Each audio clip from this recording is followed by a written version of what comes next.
The function of tradition. So, the work of a poet in the present is to be compared and contrasted with works of the past and judged by the standards of the past. But this judgment does not mean determining good or bad. It does not mean deciding whether the present work is better or worse than the works of the past. An author in the present is certainly not to be judged by the principles or standards of the past. The comparison is made for knowing the facts and all the facts about the new work of art. The comparison is made for the purposes of analysis, for forming a better understanding of the new. Moreover, this comparison is reciprocal. The past helps us to understand the present, and the present throws light on the past. It is in this way alone that we can form an idea of what is really individual and new. It is by comparison alone that we can sift the traditional from the individual elements in a given work of art. So the function of tradition is to have an understanding of the work of art that you are, the literary work that you are reading. So in a way, the past and the present feed off each other.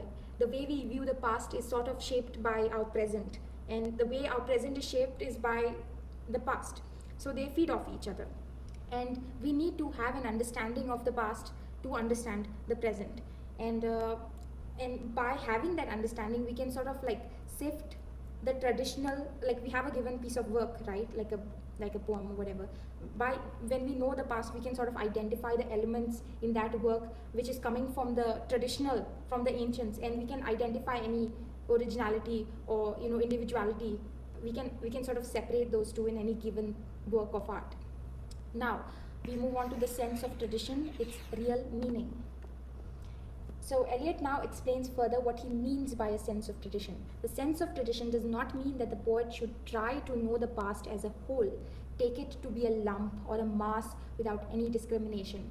So Eliot doesn't just want you to like know stuff for the sake of knowing, your history, know everything just for the sake of it. And he also recognizes that it is impossible as well as undesirable to do so. You must only examine the past critically, and only the parts of it that are significant you should acquire. The sense of tradition does not also mean that the poet should know only a few poets whom he admires. So you should not just focus on the people, even the ancients that you like. Like if you like Homer, doesn't mean that you should only look at Homer. You need to look at the other people too, Virgil and whoever was there. Then if you do this, like if you focus just on one ancient person, and that according to Eliot is a sign of immaturity and inexperience. Neither should a poet be content merely to know some particular age or period which he or she likes. This may be pleasant and delightful, but it will not constitute a sense of tradition. A sense of tradition in the real sense means a consciousness of the main current, which does not at all flow invariably to the most distinguished reputations. Let's take that again. A sense of tradition in the real sense means a consciousness of the main current, which does not at all flow invariably to the most distinguished reputations. So he's saying that it's like a sort of a very, I don't know, it feels like he's talking about something that's really sublime. Like you should just know stuff, just know it. Like it's intuition. It's like very intrinsic to your personality to be able to just sense what is the current carrying in, and what's the most, like the juiciest parts of everything, just being able to like gather up that. In other words, to know the tradition, the poet must judge critically what are the main trends and what are not. So you have to have a feel for what is hot and what's not. He must confine himself to the main trends to the exclusion of all that is incidental or topical. The poet must possess the critical gift in ample measure. There it is.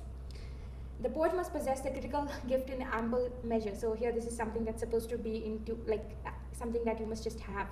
He must also realize that the main literary trends are not determined by the great poets alone. Smaller poets are also significant. They are not to be ignored. So he sort of slightly contradicts himself here. He's just saying you need to have a feel of what's really hot and what's not. You should gather the main juiciest parts so that you can get a feel of what's going to be grand, so that you can be a great poet. But at the same time, he's like, you know what, like if smaller poets are there, they're not also totally insignificant. Don't ignore everything that's insignificant, or you think so. He's sort of like really a little bit confusing here. Okay, then next we move on to works of art and their permanence. The poet must also realize that art never improves, though its material is never the same. The mind of Europe may change, but this change does not mean that great writers like Shakespeare and Homer have grown outdated and lose their significance. I actually wonder about that. But okay, anyway, the great works of art never lose their significance, for there is no qualitative improvement in art. There may be refinement, there may be development, but from the point of view of the artist, there is no improvement. For example, it will not be correct to say that the art of Shakespeare is better and higher than that of Eliot. Their works are of different kinds, for the material on which they worked was different. Okay, so according to Eliot, art never improves. Its material, although its material is never the same. So he's saying there may be refinement, there may be development, but from the point of the view of the artist, absolutely no improvement. So you can't say something is higher or better than something else. Very difficult to make a judgment then, but okay. Now moving on, awareness of the poet's duty to acquire it. So T.S. Eliot is conscious of the criticism that will be made of his theory of tradition. His view of tradition requires, it will be said, a ridiculous amount of erudition. Okay, I think his theory of tradition, I mean, just looking at it, it seems a bit flowery and stuff. So it will be pointed out that there have been great poets who were not learned, and further that too much learning kills sensibility. However, knowledge does not merely mean bookish knowledge, and the capacity for acquiring knowledge differs from person to person. Some can absorb knowledge easily, while others must sweat for it. Shakespeare, for example, could know more of Roman history from Plutarch than more men can from the British Museum. It is the duty of every poet to acquire, to the best of his ability, this knowledge of the past, and he must continue to acquire this consciousness throughout his career. Such awareness of tradition sharpens poetic creation. So awareness of the past is a poet's duty, according to Eliot, and Eliot also recognizes that there are some criticisms that will be made of his tradition, of his views of tradition, because it requires a lot of effort to be that learned about the past, and and there are examples of poets who are not that. There are examples of writers who really don't pay that much attention to I guess to the like technical parts, but still they manage to make works of art that are great. And also too much knowledge, all work and no play can make Jack a dull boy kind of a thing. So too much bookish knowledge might actually just kill your creativity. Too much fact in your brain maybe. And also the capacity for acquiring knowledge differs from person to person. But Eliot says that even so, it's the duty of every poet to acquire, to the best of his ability, knowledge of the past, and he should continue to gather this consciousness throughout his career, because it would sharpen his poetic creation. Okay, fine. So moving on, we will go to his theory of impersonality of poetry. So here Eliot says that the artist must continuously surrender himself to something which is more valuable than himself. That is a literary tradition. He must allow his poetic sensibility to be shaped and modified by the past. He must continue to acquire the sense of tradition throughout his career. In the beginning, his individuality may assert itself. But as his powers mature, there must be greater and greater extinction of his personality. Interesting. This reminds me of like Saitama or something, it's like an anime. So here he says that, as your powers as a poet increase, your personality should get more and more extinct from your poetries. Nice. So he must acquire greater and greater objectivity. His emotions and passions must be depersonalized. He must be as impersonal, as objective as a scientist. Should he be a sociopath? The personality of an artist is not important. The important thing is his sense of tradition. A good poem is a living whole of all the poetry that has ever been written. He must forget his personal joys and sorrows, and be absorbed in acquiring a sense of tradition and expressing it in his poetry. This is all really very a good poem. Yeah, he must forget. So yeah, he should just forget about himself and create poetry. He should be like a machine for making poetry and creating literature. Thus, the poet's personality is merely a medium having the same significance as a catalytic agent or a receptacle in which chemical reactions take place. That is why Eliot holds that honest criticism and sensitive appreciation is directed not upon the poet but upon the poetry. I feel like Eliot's, like, this is a bit personal for Eliot. Like, he thought that, I don't know why, I feel like he didn't want to take, like, he didn't want to be attacked by other poets, maybe, so this is his way of, like, deflecting, maybe, who knows. Because then you can say, oh, the poem is shitty, not the poet. The poet is fine, the poem is shitty. Maybe he didn't lose his sense of self entirely yet. Anyway, the poetic process, that's here, the analogy of the catalyst. In the second part of the essay, Eliot develops further his theory of the impersonality of poetry. He compares the mind of the poet to a catalyst and the process of poetic creation. So he's saying this brain of the poet is just the catalyst, and the process of poetic creation, he says it's like a frigging chemical reaction, I guess. Okay, so the brain of the poet is just a catalyst, and that's just a chemical reaction. Okay, so just as chemical reactions take place in the presence of a catalyst alone, so the poet's mind is the catalytic agent for combining different emotions into something new. Suppose there is a jar containing oxygen and sulfur dioxide. These two gases combine to form sulfurous acid with a fine filament of platinum when a fine filament of platinum is introduced into a jar. The combination takes place only in the presence of this platinum, but the metal itself does not undergo any change. Like when you add Eno in water, sort of like that. I said the water is just there, but when you add Eno, there's a chemical reaction, and then there are bubbles, and it tastes really good, and you enjoy it, stuff like that. So it remains inert, neutral, and unaffected. The mind of the poet is like the catalytic agent. It is necessary for new combinations of emotions and experiences to take place, but it itself does not undergo any changes during the process of poetic combination. The mind of the poet is constantly forming emotions and experiences into new wholes, but then like the mind of the poet could be like, one day your mind could be like a Coke, and then you can add a Mentos into it, and then boom, you get Coke and Mentos. Another day your mind as a poet can be water, and you can add Eno into it, boom, you have another tasty drink. Just as the newly formed surface acid does not contain any trace of platinum. In the case of a young and immature poet, his mind, his personal emotions and experiences may find some expression in his composition. But, says Eliot, the more perfect artist, the more completely separate in him will be the man who suffers and the mind which creates. So the man who suffers and the mind which creates are totally separate.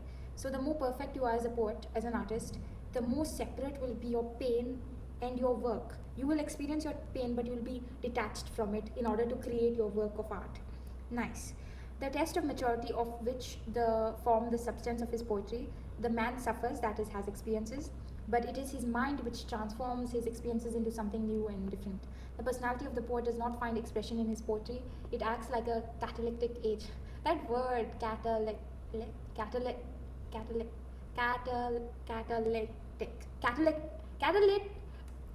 agent in the process of poetic composition. Moving on, emotions and feelings. The experiences which enter the poetic process, says Eliot, may be of two kinds. They are emotions and feelings. Okay. So first of all, when the poet is making the poem, that's the poetic process, and there are two kinds of things that go on here. One is emotions, the other is feelings. So poetry may be composed out of emotions only, or out of feelings only, or of both. So there are three combinations that you can have here. Either you can have just emotions, either just feelings, or you can have both of them together. So T.S. Eliot here distinguishes between emotions and feelings, but he does not state what this difference is. Nowhere else in his writings, says A.G. George, is this distinction maintained. Neither does he adequately distinguish between the meaning of the two words. The distinction should therefore be ignored, more so as it has no bearing on his impersonal theory of poetry. So although he gives some idea of it, he doesn't really state the difference, so we can't really take his word for it. Yeah, okay. So moving on, poetry as organization, intensity of the poetic process. So now Eliot says the poet's mind, he takes the poet's mind, compares it to a jar or a receptacle. So he says your mind as a poet is like this jar or receptacle in which are stored numberless feelings. So here we have feelings, emotions and stuff. Okay, so we have feelings and emotions and stuff inside that jar, and they remain there in an unorganized and chaotic form till, so it's like a slurry in there, till all the particles which can unite to form a new compound are present together. All the particles which can untie to form a new compound are present together. Okay, so all these things are present there in a slurry. Feelings, emotions are all there until some compound is come and put in this, which separates them all. All of them are separated because of that thing. Okay, so thus poetry is organization rather than inspiration. Whew. Yeah, I think I made a mistake there. Okay, so all the things are there mixed here in this slurry, and then a compound is put here, and all of this becomes a totally new compound, and that's the final work of art or the poem. Okay, anyway, this poetry is organization rather than inspiration, and the greatness of a poem does not. I feel like T.S. Eliot took one class in chemistry, and this was what he wrote after that. Like, oh, I'm a poet who knows chemistry. Forgive me for my ignorance, but moving on. And the greatness of a poem does not depend upon the greatness or even the intensity of the emotions, which are the components of the poem, but the intensity of the process of poetic composition. Okay, so the process of making the poem is what is more important rather than just the poem.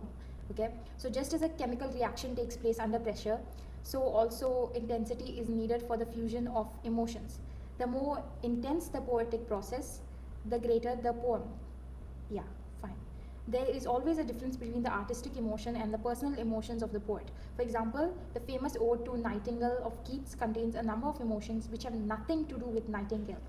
The difference between art and the event is always absolute. The poet has no personality to express, he is merely a medium in which impressions and experiences combine in a peculiar and unexpected way. Impressions and experiences which are important for the man may find no place in his poetry, and those which become important in the poetry have no significance for the man. Eliot thus rejects romantic subjectivism. Okay, so he's saying, okay, he says three things here. First is that, like the chemical reaction that takes place, like first is a slurry of emotions in the pot, you put a compound in, and suddenly everything makes a different compound altogether. Another thing is that the process through which you write the poem is more important than the final work of art. The difference between art and the event is always absolute. The poet here has,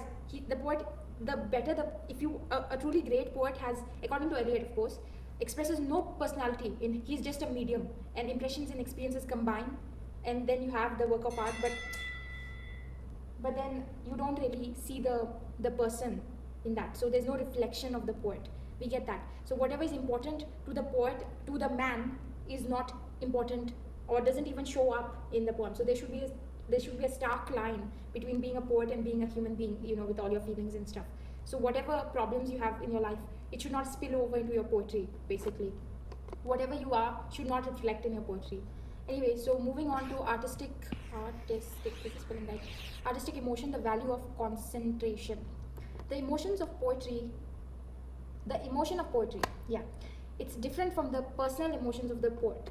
His personal emotions may be simple or crude, but the emotion of his poetry may be complex and refined.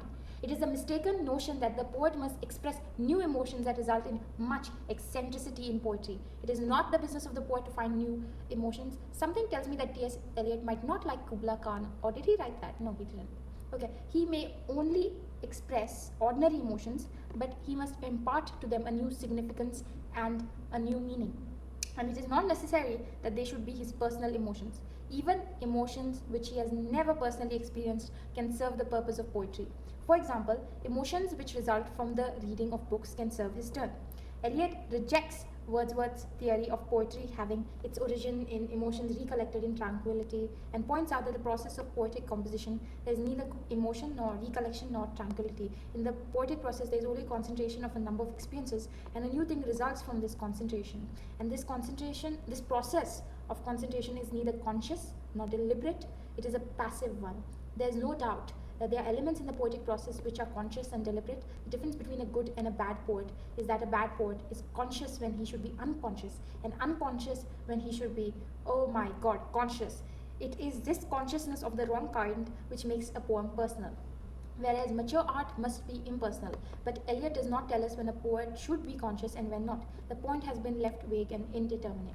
So, in this whole artistic emotion, the value of concentration, Eliot confuses you. He tells you that, your emotions may be simple or crude, but your poems must be complex and defined. So, you don't have to really express new emotions. I mean, if you're a poet, hypothetically, if you are a poet. So, it's not it's not your job to find new emotions. You just have to express ordinary ones, but to them you must give a new significance and a new meaning.